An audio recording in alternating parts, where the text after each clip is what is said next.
Trauma is something we hope we never have to deal with. It can be utterly devastating and debilitating and often completely consumes rational thought. But do you necessarily recognise that you're suffering? And how do you get over it when perhaps you don't even want to? Yeah, you won't feel miraculously better overnight, and it won't happen at all unless you work on it. That's according to Relationships Australia Ambassador Cynthia Morton, who joins us now. Good morning, Cynthia. Good morning. What are the kinds of trauma that the average person might experience? Well, I really believe we have an emotional body. So there are many different ways that people are often the walking wounded and they don't realise it. One can be, you know, obviously domestic violence or sexual abuse. There can be forms of emotional abandonment or separation from a family, like foster care or the stolen generation. They're very powerful forms of traumatising the heart. Also witnessing, I mean, people that witnessed 9/11, I mean, that was a traumatic event. So when you go into overload, where you see something that is not sort of every day and it's catastrophic. So there are people that have also had death of a loved one, death of a sibling. You know, I've worked with people that have had their twin brother die and they're sent away to their aunts and the brother's buried and they come back and not to mention the name again. These things are traumatic. The same, but it's so different. So these things all traumatise us. So typically, do people recognise that they are in fact suffering from trauma? Many don't, and this is where, you know, you'll hear of the term post-traumatic stress disorder. There are many people today that are high achievers that live in what I call the realm of the physical and the intellectual, because emotionally there's just too much pain. So they have, you know, you've probably heard me mention it before, weapons of mass distraction. And they often, you hear them say, oh God, it happened 30 years ago, get over it. But getting back to the analogy of the fact that we have an emotional body like a physical body, if we take a trauma to the body, I mean, our body can be wounded and we can put a Band-Aid on it and look after it at home. But if you're in a car accident or you have a break, you need a surgeon and you need a physio and you need to rehabilitate, because, you know, the human body needs to heal.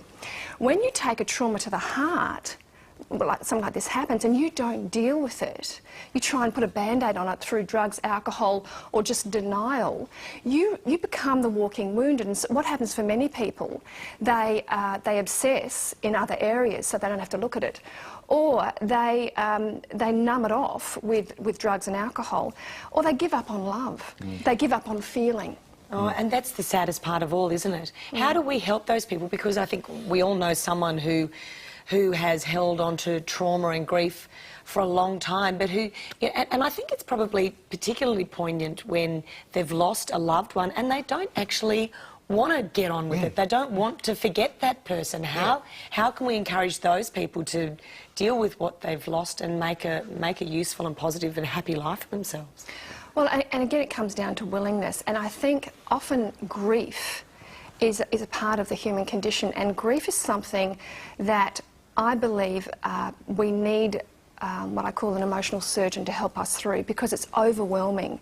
And so if it's a loss of, I mean, I can only imagine what the grief of a loss of a child would be like, and I hope I never have to have that experience. But grief of a child or a loved one, I mean, the heart takes a bullet.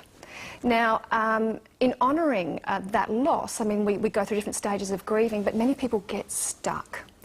And grief is such a huge emotion. I often say it feels like a tsunami wave in the beginning. Like when you're at the fury, you feel like you're going to drown. Okay, so when you are drowning, how can you reach up for a life buoy? How do you get yourself out? Well, I think in the beginning, just having someone that can sit with you in it and not minimise nor catastrophise it, not panic. Grief is a normal human emotion when there's loss. And I think if you've got supports around you where you can cry the tears, you can disconnect, you can have doona days where you just turn the world off and cry it out. That person has to be a safe person, though, doesn't it? Has to be a safe person. And if you don't have a safe person around you, you'll have people say, oh, for God's sake, stiff upper lip. You know, they'd want you to carry on, get on with it. And they don't go through... Be brave. How often do you hear that at a funeral? Yeah, be suck brave. it up. You know, build a bridge, get over it. And so if you don't go through the natural processes of grief and you sort of freeze and put it on pause, you become emotionally immobilised. You can't fall in love again. I mean, you cannot move through it. You mentioned earlier there needs to be a willingness here. It's not going to work if the person isn't willing? It's like anything, you know. So you need to be willing to ask for help, and I think that the thing is we've got to be very careful when people are in a state of grief. We've got to be gentle, not shaming, and not self-righteous, you know. And I think there is a formula for recovery, and this is why Relationships Australia and clinical people. I work with a lot of people that say, I'm not going to talk to a bloody therapist. They don't know my pain. They don't know what I'm going through. But they know the first step, don't they? Well, they know the formula. When you are physically wounded in a car accident, you know, I actually, you know, if I've broken my femur, I actually don't want a surgeon that's got a broken femur too. You know, I want a surgeon that just knows his stuff and can fix me. So, you know, knows the recovery process for that dynamic. And so what a clinician actually is like an emotional surgeon. They can walk you through, keep you safe and help you go through the healing process, like a physio then with the rehabilitation, so you can get to the other side. And the thing is, you can then honour the love or the loss without being immobilised by it. That's, I think, probably the saddest part of all, is that people so often are immobilised for the rest of their lives, and we all hear stories of people never actually getting over it. Yeah. What is emotional recycling? Emotional recycling is, I often say, when I'm working with people that are in a detox or a rehab, or they've had some horrible trauma go on, I often say that manure makes great fertiliser. If you want to grow roses, you need some manure.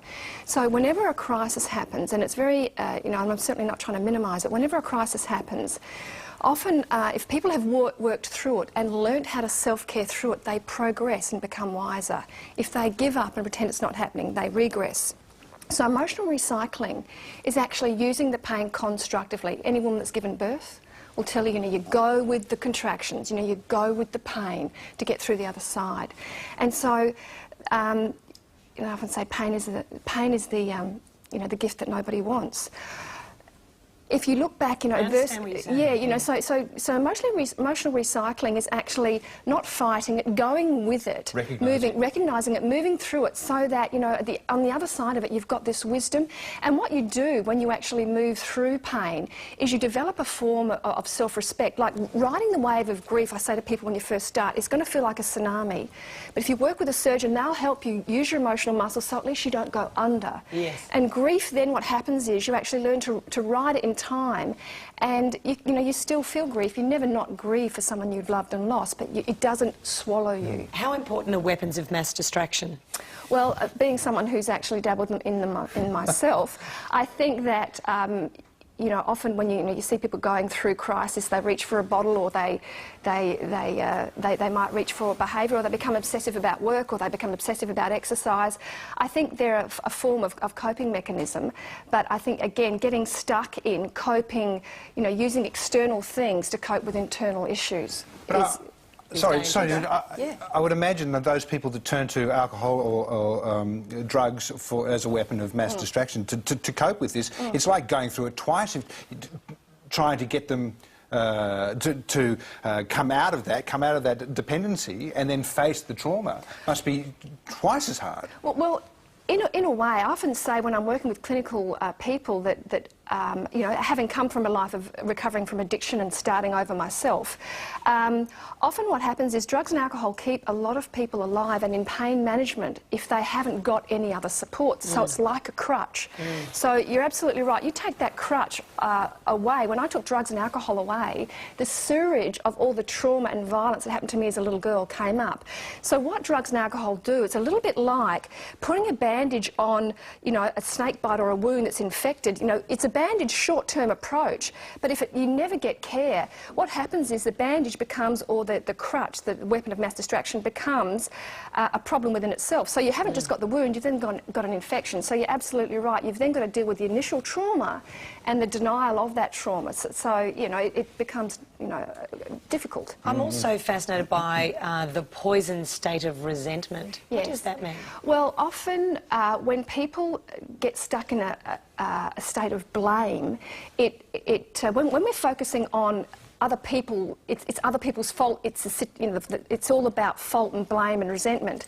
What happens is you get stuck on focusing on that, and you don't actually do any healing yourself. So externalising. Yeah, and it's all about being a victim. And so while we're in a state of victimhood, we're disempowered. So I often sort of say, people say, I'm not going to forgive that. It's unforgivable. Some things are unforgivable. But for me, forgiveness has been about, I often say, it's about taking your hand off the other person's throat. You don't have to accept it. You don't have to condone it. But resentment's like, me drinking poison and waiting for you to die. I mean, I'm the one that suffers. So getting stuck in blame, I mean, good things, bad things happen to good people all the time. Most people spend the second half of their life getting over the first. I mean, we've all got stuff. We've all got emotional stuff. It's just in varying degrees. So when we stay stuck in blaming, he wrecked my life, she was unfaithful, I went bankrupt. When you remain stuck in blaming those things, you disempower yourself. Yeah. Just before we go, the Tapestry of Trauma conference? It's great. It's a conference happening in Brisbane, and we've got some international experts coming out, but talking about, because a lot of people don't know they're the walking wounded, or they don't understand trauma, or they don't know how to help someone who's in a state of trauma. So there's a great website for people wanting to learn more about that. It'll be very interesting. Yep, tapestryoftrauma.com.au. Thank you so much. Thank you for having me. Good to see you. Good to see you.